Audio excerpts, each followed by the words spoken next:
In a massive show of protest, thousands of anti-coup demonstrators took to the streets of Khartoum and other cities on Thursday to march against Sudan's military regime and recent killings of protesters. Thursday's protest was the latest in the series of mass demonstrations that have rocked the country since October last year. Protesters voiced their anger over the latest crackdown on Sudanese demonstrators. Security forces earlier this week fatally shot 7 protesters during anti-coup rallies in the capital city of Khartoum, which also caused hundreds of injuries.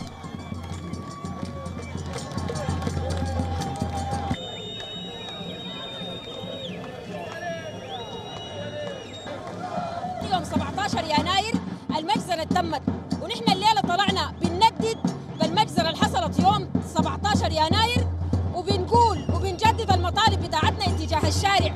لا تفاوض، لا شراكة، لا مساومة، لا شرعية لهذا النظام.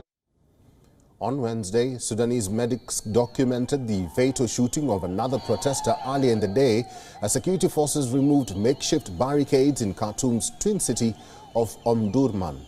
The barricades were part of a 2-day civil disobedience campaign that was called to denounce the brutal killings. Sudanese judges, meanwhile, have also condemned the violence, as United States said that it would consider taking steps against those holding up efforts to resolve the political crisis. This came as Washington sent American diplomats to Khartoum to review the situation. The October 25th military coup, which has been internationally condemned, has triggered widespread protests in Sudan. Led by General Abdel Fattah al-Burhan, the coup derailed a civilian-military power-sharing deal which was negotiated after the 2019 removal of the country's longtime ruler, Omar el-Bashir.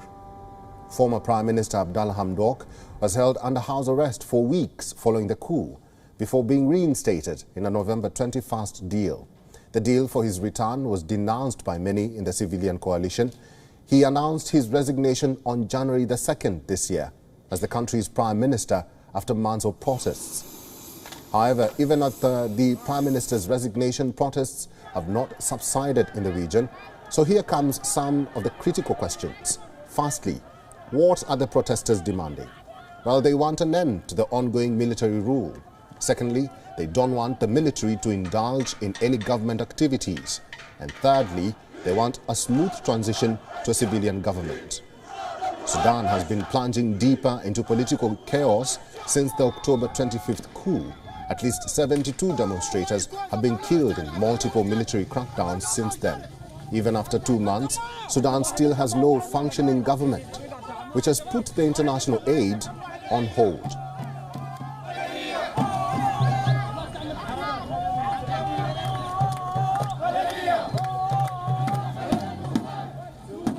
WION is now available in your country. Download the app now and get all the news on the move.